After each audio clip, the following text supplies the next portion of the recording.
میرے محترم دوستوں، بزرگوں، عزیزوں، کیونکہ ہم اسباب پر محنت کرتے ہیں اس لیے اسباب کی خاصیتیں ہم پر کھل گئی ہیں۔ اسباب سے کہیں زیادہ مؤثر حضور اکرم صلی اللہ علیہ وسلم نے قرآن کی آیتوں اور قرآن کی صورتوں کی تاثیر بیان فرمائی۔ ہمارا کیونکہ یقین بگڑا ہوا ہے اس لیے اسباب کی تاثیر سے واقف ہیں، قرآن اور آیات اور دعاؤں کی تاثیر سے واقف نہیں ہیں۔ جو بھی حال پیش آتا ہے اس حال سے متعلق سبب تلاش کرتے ہیں کہ اس حال سے بچنے کا کیا سبب ہے۔ جو بھی حال آتا ہے اس حال سے مقابلے کے لیے اسباب تلاش کرتے ہیں۔ اس لیے قرآن کی آیتوں کی خاصیت اور ان سے متعلق واقعات جو پیش آئے ہیں انہیں اہتمام سے یاد کرنا چاہیے، اہتمام سے پڑھنا چاہیے کہ کس آیت پر کس صحابی کے ساتھ ظاہر اختلاف کیا ہوا ہے۔ آیتوں کی خصوصیات یقینی ہیں، اس لیے جو آیت خصوصیت ہے اس کے ساتھ ساتھ صحابی کے ساتھ پیش آنے والے واقعہ بھی ضرور یاد رکھنا چاہیے۔ ایک صحابی فرماتے ہیں کہ میں نے رات کو ایک ایسے جنگل میں قیام کیا جو پورا جنگل جنات اور شیاطین سے بھرا ہوا ہے، اتنا خوف اور اتنا خطرناک جنگل تھا۔ میں نے وہاں قیام کیا اور وہ جنگل بڑے خطرناک درندوں کا جنگل تھا۔ فرماتے ہیں کہ میں نے ان ربکم اللہ الذی خلق السماوات والارض فی ستۃ ایام ثم استوى علی العرش یغشی الليل النهار یطلبه حثیثا والشمس والقمر والنجوم مسخرات بأمره الا له الخلق والامر تبارک اللہ رب العالمین ادعوا ربکم تضرعا وخفیا انه لا يحب المعتدین ولا تفسدوا في الارض بعد اصلاحها وادعوه خوفا وطمعا ان رحمت اللہ قریب من المحسنین۔ یہ میں نے آیتیں یہاں تک پڑھی۔ فرماتے ہیں کہ ساری رات جنات نے میری حفاظت کی، جو بھی جانور قریب آتا تھا اس کو دوسری مخلوق روکا کرتی تھی کہ میں نے پوری رات گزاری، کیونکہ میں نے حضور اکرم صلی اللہ علیہ وسلم فرماتے ہوئے سنا تھا کہ اس آیت کو پڑھنے کا ہر طرف سے محفوظ رہے گا۔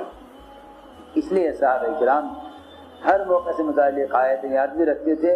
حضور اکرم صلی اللہ علیہ وسلم اپنے صحابہ کو قرآن کی آیتوں کی تعلیم اس سے بھی زیادہ اہتمام سے دیتے تھے جتنے اس زمانے میں اسباب کی تعلیم دی جا رہی ہے۔ جبیر بن مطعم رضی اللہ تعالی عنہ وہ ایک ایسے صحابی ہیں کہ جب بھی وہ اپنے تجارتی سفر میں نکلتے تو ان کو نقصان ہوتا، ان کے تمام ساتھی بہت مال جمع کر کے لاتے اور بہت نفع کے ساتھ لوٹتے، اور جبیر بن مطعم رضی اللہ تعالی عنہ یہ تجارتی سفر میں بڑے نقصان سے واپس آتے۔ حضور اکرم صلی اللہ علیہ وسلم نے فرمایا کہ اے جبیر، میں تمہیں کیا ایسی صورتیں نہ سکھلاؤں کہ اگر تم انہیں پڑھ لو تو تمہیں تمام ساتھیوں میں سب سے زیادہ نفع کے ساتھ واپس آؤ اور تمہیں تمہاری تجارت میں سب سے زیادہ نفع ہو۔ دنیا میں حالات سے نمٹنے کے لیے بھی قرآن کی آیتیں و صورتیں ہیں، اور قبر میں عذاب سے بچنے کے لیے بھی سب سے مؤثر سورت سورہ ملک ہے، کیونکہ ہم لوگ ان کے واقعات سے واقف نہیں ہیں۔ عبداللہ بن مسعود رضی اللہ تعالیٰ عنہ کو زمین پیش کی گئی ان کی وفات کے قریب، تو فرمایا کہ میں زمین لے کے کیا کروں گا؟ لوگوں نے کہا لے لیجئے، آپ کے بچوں کے کام آئے گی۔ فرمایا کہ میں نے بچوں کو سورہ واقعہ سکھلائی ہوئی ہے، بچوں کو سورہ واقعہ سکھلائی ہوئی ہے، اس لیے مجھے اپنے بچوں کے بارے میں فقر کا اندیشہ نہیں ہے۔ فرماتے ہیں عبداللہ بن مسعود رضی اللہ تعالیٰ عنہ کہ جب کسی آدمی کو قبر میں داخل کر دیا جاتا ہے تو اگر عذاب آتا ہے اس کے پیروں کی طرف سے تو سورہ ملک پڑھنے والے کو یہ سورت عذاب قبر سے بچاتی ہے۔ اور یہ کہتی ہے سورہ ملک کہتی ہے کہ اس طرف سے تیرے آنے کا کوئی راستہ نہیں ہے، کیونکہ یہ صاحب قبر یہ سورہ ملک پڑھا کرتا تھا۔ پھر عذاب آئے گا اس کے سینے کی طرف سے یا پیٹ کی طرف سے، فرشتہ کہے گا اس طرف سے عذاب کے آنے کا کوئی راستہ نہیں ہے، کیونکہ یہ اس کا بدن کہے گا یا سینہ کہے گا یا پیٹ کہے گا کہ میرے اندر سورہ ملک موجود ہے، یہاں اس طرف سے آنے کے لیے کوئی راستہ نہیں ہے۔ پھر عذاب آئے گا سر کی طرف سے، تو سر یہ کہے